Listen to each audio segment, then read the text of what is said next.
Root 5 एक अपरिमेय संख्या है। तो अपरिमेय संख्या सिद्ध करने के लिए हम यहाँ पे इसके विपरीत मान लेते हैं कि रूट 5 एक परिमेय संख्या है और परिमेय संख्या को a/b के रूप में लिखा जा सकता है।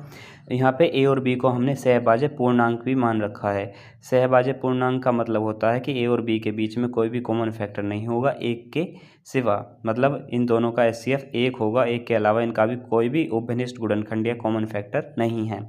अब मैंने रूट 5 को a/b के रूप में लिख लिया क्योंकि मैंने इसको एक परिमेय संख्या माना हुआ है। दोनों पक्षों का वर्ग किया, वर्ग करने पर मुझे यहाँ पे जो लिखा हुआ है ये मिला।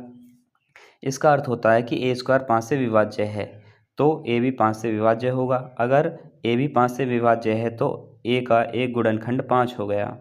अब इसके आगे अब हम a को 5 के रूप में लिखेंगे तो a को 5 के रूप में हम a बराबर 5c लिख सकते हैं, ठीक है, क्योंकि 5 a का गुणनखंड है। मैंने ये a बराबर 5c ऊपर वाले समीकरण में रखा तो मेरे पास बाद में समीकरण बन जाता b² 5c²। और यह भी दिखाता है कि b² 5 से विभाज्य है और b भी 5 से विभाज्य होगा। अगर b भी 5 से विभाज्य है तो b का भी एक 5 गुणनखंड हो गया। लेकिन हमने ऊपर माना था कि a और b तो सहभाज्य है, पूर्णांक है, इनका कोई भी कॉमन फैक्टर नहीं है। लेकिन यहाँ पे a का भी गुणनखंड 5 है और b का भी गुणनखंड 5 है, तो इस प्रकार a और b दोनों 5 से विभाज्य हैं, तो ये सहभाज्य होने के विपरीत हो गया।